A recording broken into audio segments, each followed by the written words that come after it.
నా ఫ్రెండ్ నేను పిలవాలనుకుంటున్నాను. ఎందుకు చేయాలనుకుంటున్నాం ఇద్దరం?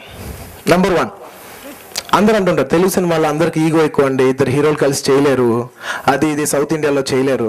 ఎవడు చెప్పాడు? తెలుగు ఇండస్ట్రీలో తెలుగు చేయలేదంటూ ఏమీ లేదు. మేము చేయాలని మాకు తట్టాలంతే. నాకు తట్టింది, మేము చేసాం అంతే. నాకు బాగా తట్టింది. లేదు అంటే నిజంగా మనోజ్ని అడిగిన వెంటనే నేను అనుకున్నాను, క్రిష్ అన్నాడు ఫస్ట్. యాక్చువల్లీ ఒక క్యారెక్టర్ అనుకున్నాను, ఆ క్యారెక్టర్ వరకు నేను ఫస్ట్ క్రిష్ కథ చెప్పిన వెంటనే నేను క్రిష్ వచ్చి ఓకే నేను క్రిష్ చేద్దాం అనుకుంటున్నాం, ఆ కథ అంతా పెట్టండి. క్రిష్ చేసిన క్రిష్ ఈ క్యారెక్టర్ పక్క క్యారెక్టర్ వేయాలంటే చాలా ఇంపార్టెంట్ వ్యక్తి కావాలి క్రిష్, ఎవరు పడితే వాళ్ళు వేయలేరు, ఒక స్టార్ ఇమేజ్ ఉన్న వాళ్ళు మినిమం కావాలి క్రిష్ అంటే ఎవరేస్తారు అని నేను అనుకున్నా. మనోజ్ని అడుగుదామా అంటే మనోజా చేస్తారంటావా అన్నాడు.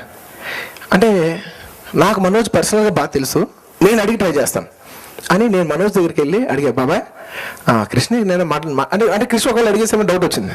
కృష్ణ నిన్ను అడిగాడు బాబాయ్ అంటే లేదే అన్నాడు. ఏం లేదు నేను కృష్ణ కలిసి ఒక సినిమా చేయాలనుకుంటున్నాం, ఒక చిన్న సినిమా. అంటే మామూలుగా నేను చేస్తున్న సరికి మామూలు పెద్ద సినిమా అనుకుంటారేమో, కాదు నిజంగా ఇది చిన్న సినిమా. అంటే మేము స్టార్ట్ చేసేప్పుడు అనుష్క లేదు, మనోజ్ ఉన్నాడు. సో అప్పుడు అంటున్నా మనోజ్ నువ్వు కూడా జాయిన్ అయితే చాలా బాగుంటుందంటే తను ఒక మాట అన్నాడు. ఇవాళ నేను ఎందుకు మనోజ్కి పర్టికులర్ పిలిచి అడిగానంటే, బాబాయ్ నువ్వు చేస్తున్నావు అంటే డెఫినెట్లీ ఏదో విషయం లేదు నువ్వు చేయు, అది నాకు తెలుసు. నువ్వు చేస్తున్నావు అంటే డెఫినెట్లీ నీ ఐడియా నేను సపోర్ట్ చేస్తూ నేను ఉంటాను. థ్యాంక్ యూ వెరీ మచ్ అన్నాడు. Manoj thank you so much. నేను ఒక్క మాట మీ కథ అంటే నాకు ఎక్కడ నచ్చిందంటే కథ ఏంటి నా క్యారెక్టర్ ఏంటి అని అడగడం, నువ్వు చేస్తుంటే నేను చేస్తానని నన్ను గౌరవించారు చూసారు, దానికి Manoj thank you, hats off you very much. అంటే మామూలుగా అనుకుంటారు ఇద్దరు హీరోలు కలిసి పని చేస్తే డెఫినెట్లీ ఉంటాయి, ఇద్దరు హీరోలు చేస్తే ఏదో ఈగో ప్రాబ్లమ్స్ ఉంటాయి, కానీ మనస్ఫూర్తిగా చెప్తున్నాను ఈ సినిమాకి ఏమీ లేదు. ఏమో నాకైతే లేదు, మనోజ్ని అడగండి. ఈగో ఏమో కానీ మేము దోస్తానా బ్యాచ్ అయితే కాదు. ఇంతసేపు చేసుకుని ఉన్నాం కదా, నేను టెన్షన్ ఇక్కడ కిటకిట కొడుతున్నారు. ఈ 2010లో ఉన్నాం, ఈ దోస్తానే రిలీజ్ చేసినప్పుడు చాలా జాగ్రత్త పడాలి. సో క్లారిటీ చేసాం, అది లేదు.